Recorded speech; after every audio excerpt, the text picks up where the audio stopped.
All right, guys, we have June 1st. Goodness gracious. So the day, we talked about the strength stuff. It's a little bit of biceps, but mostly lats, upper and lower, all stuff that you need for pull-ups. And then the EMOM happens, and the EMOM has a strength piece in it today. It's not even that subtle. So I'm just telling you right now that it's the star of the show. What do we have for today's EMOM? We have 10 or 8 assault bike calories. So that tells you right away we can do this as a stations workout. But we've done these in an EMOM before, and we've set it at like 12:10. So hopefully that'll make things a little bit easier. We can get through it without having to modify the amount. Still super fair game to modify the amount. What else do we have? Wall walks. Remember wall walks? Been a little while since we've done those. So 3 wall walks today. Let's use the open standard for those.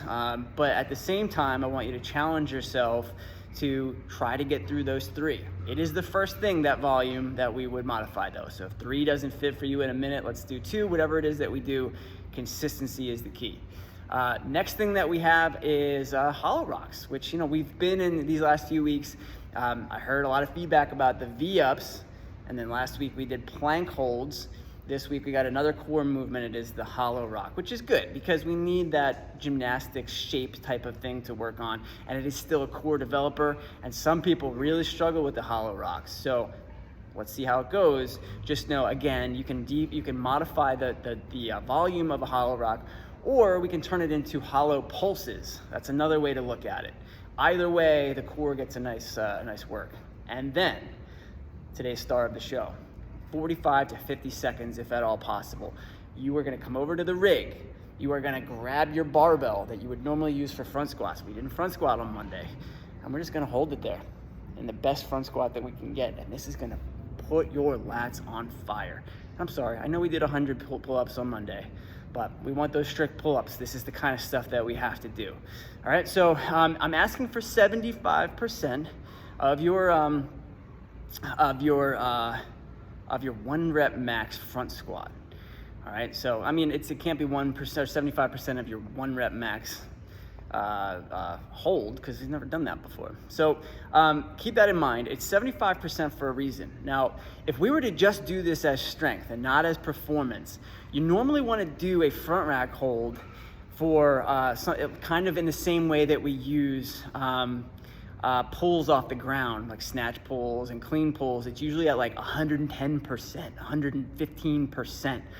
Something, we're basically swinging a heavy bat, right? Because we're not asking you to do anything else except for literally just stand there for 45 or 50 seconds. Now it's going to tax. Time under tension is not great. Same thing with negatives. Same thing with slow banded pull-ups. Time under tension is what our body hates, but it is the best way to build strength. All right, so we have that today. Keep that in mind. Now, how do we modify that? Well, we won't know that we need to modify it until after we try it. So the first thing that's going to happen is everyone's going to have their 75%. Use your most recent 1 rep max on the front squat as your guide, right? Everyone's going to have that weight on the bar. And then we'll go into our front rack, and if it feels like, I got to put this down, I cannot hold on to it any longer, well, you're kind of learning right there how to be modifying this. Modify first with the time. I prefer, because I mentioned usually when it's used as a strength tool, you're at like 110%, something like that. So I don't want to modify the weight right away. I just want to modify the time under tension first. So if like 45 seconds isn't working for you, then go down to 30, right? Something that is sustainable for all 4 rounds. I'm sorry, I didn't do the math in my head, however many rounds it is. And then if even that turns into like, I can't even hold this for like 20 seconds, then take the plates off and start to deload. So then we can do a combination of deload and take off some of the time under tension. All right, so just a little bit something new. Your lats will be sore on Thursday, but it's okay. We're gonna drink a lot of water and we're gonna recover. All right, guys, enjoy.